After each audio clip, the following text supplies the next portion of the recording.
If you're in quality or logistics, you know just how much a damaged delivery from a supplier can throw a wrench in your entire operation. So in this explainer, we're going to walk you through exactly how to manage that whole process, from start to finish, right inside SAP S4HANA. Okay, let's just paint a picture here, one you've probably seen a million times. A shipment comes in, you crack open the box, and, yep, a damaged product. What's your first move? And maybe more importantly, what's the right move inside the system to make sure this gets handled properly? Well, that's exactly what we're here to break down. All right, here's our game plan. We're going to tackle this with a super clear 5-step plan. We'll kick things off with the scenario, then jump into creating the official notification in the system. After that, it's all about immediate containment, then taking corrective actions to fix the real problem, and finally, closing out the complaint. It's our A to Z guide from problem to, well, problem solved. So everything kicks off the second someone spots a defect. This could happen right on the loading dock during the goods receipt, or maybe it's found later by someone in the warehouse. The where might change, but the what happens next has to follow a consistent, structured path every single time. And that path, that first crucial step, is something called a quality notification. The best way to think about this is like it's the official digital case file for this whole incident. It's more than just a record. It's the actual tool you're going to use to manage every single step we're about to talk about. When you boil it all down, the whole process is really just 4 simple phases: create, contain, correct, and close. First, you create a record of the problem. Then, you contain it so it can't get any worse. Next, you correct the root issue. And finally, you formally close the case. So let's dive right into that first step: create. All right, let's dive into step 1, creating the notification. So first things first, we've got to get this problem on the books, officially. This isn't about scribbling on a sticky note, it's about kicking off a formal, traceable process in SAP, and it all starts here. So, what is a quality notification, really? Like I said, it's the central case file for the entire issue. Every piece of information, every action taken, every decision made, it all gets linked back to this one digital document. The whole point is to make sure nothing falls through the cracks, No more lost emails or confusing spreadsheets. Now, for this notification to actually be useful, the details are everything. I mean, everything. You have to link it to the specific purchase order, so there's zero confusion. You need to describe the problem clearly, attach pictures, which is huge, and this is so important, you assign a person who is now responsible for seeing this through to the end. This isn't just record keeping, it's about building an actionable, data-rich file right from the get-go. Okay, and here's a little pro tip for you. This can be a real time saver. Let's say you're doing a formal inspection when the goods arrive, and you find a problem. Well, you don't have to start a whole new process. You can just record a defect right there in the inspection, and SAP is smart enough to automatically use that to kickstart the entire supplier complaint notification for you. Pretty slick, right?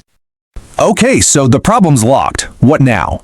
Well, our absolute #1 priority is damage control. We have to contain this issue right away to stop it from spiraling into an even bigger headache. And that brings us to our second phase, immediate containment. And in SAP terms, we call this an immediate action. The goal here is super simple and super urgent. Stop the bad stuff from going anywhere else. We have to make absolutely sure this damaged product doesn't accidentally get sent to the production line, or even worse, shipped out to a customer.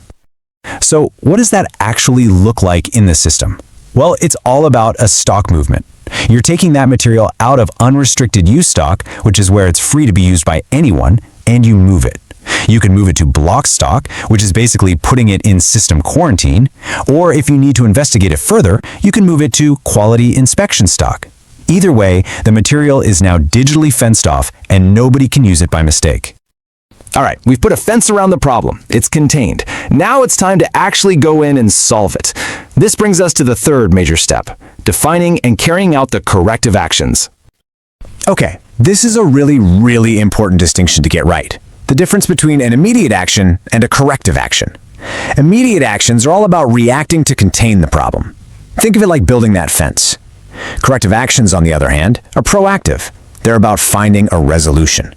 It's about fixing what's inside the fence. So what kind of corrective actions are we talking about here? Well, they can really vary. It might be something simple like a task to call the supplier and get more info.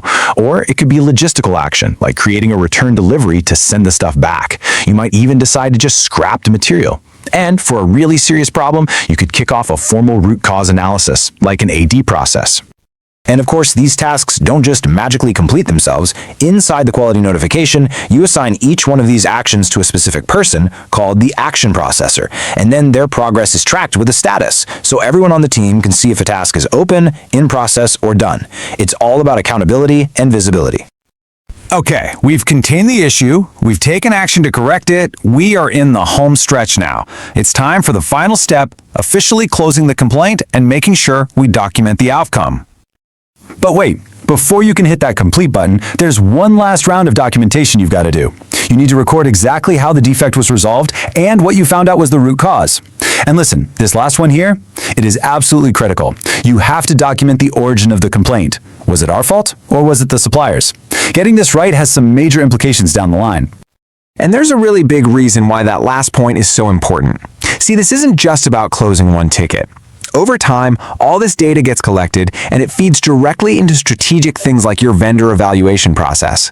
This is the hard data that lets you objectively answer the question, who are our best suppliers and who's costing us time and money?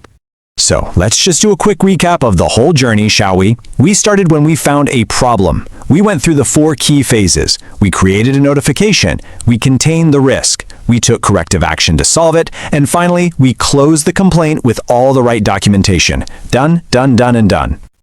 All right, as we wrap this up, I want to leave you with a final thought.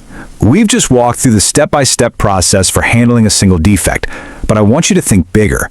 When you do this consistently, when you collect this data accurately every single time, how can that information totally transform the conversations and the relationships you have with your suppliers? What new possibilities does that open up for your business?